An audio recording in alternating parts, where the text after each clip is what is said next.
Donc, je suis Peter Laforge, chargé de projet au sein du bureau d'études Acer.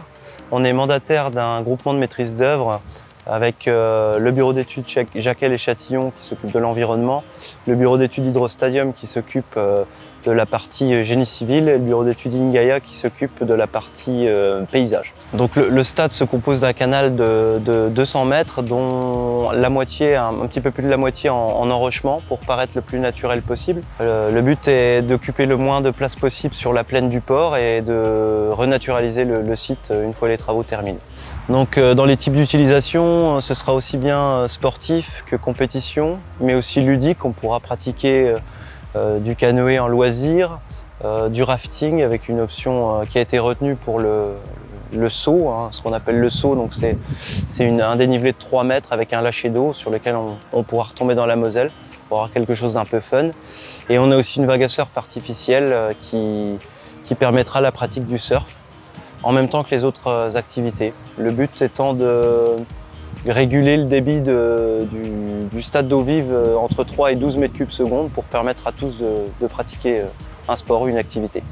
Le stade a également été conçu pour le SDIS 88, hein, les sapeurs-pompiers en collaboration. Et ça permettra à toutes les équipes de France de venir s'entraîner dans un lieu unique qui a été conçu également pour eux et pas comme sur beaucoup de sites en France où le site a été adapté, mais là on a vraiment conçu en partenariat le stade avec eux.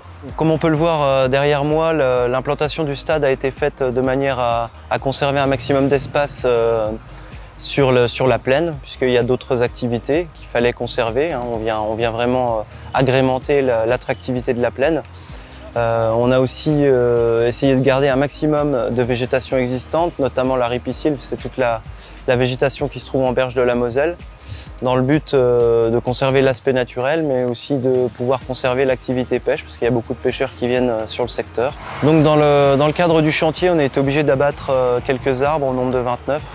Le but est d'en replanter 31 pour renaturaliser le site et de planter également de l'arbustif pour compléter l'aménagement paysager qui existe déjà et intégrer complètement le projet au site. Dû à l'activité sur la plaine et aussi par rapport aux contraintes environnementales qui nous sont imposées, on a été obligé de réduire au maximum les délais de chantier à 6 mois. C'est pour ça qu'on trouve beaucoup d'engins, grues, etc. C'est notamment une contrainte temporelle, mais aussi spatiale, puisqu'on a essayé de préserver au maximum l'utilisation du site en période de chantier.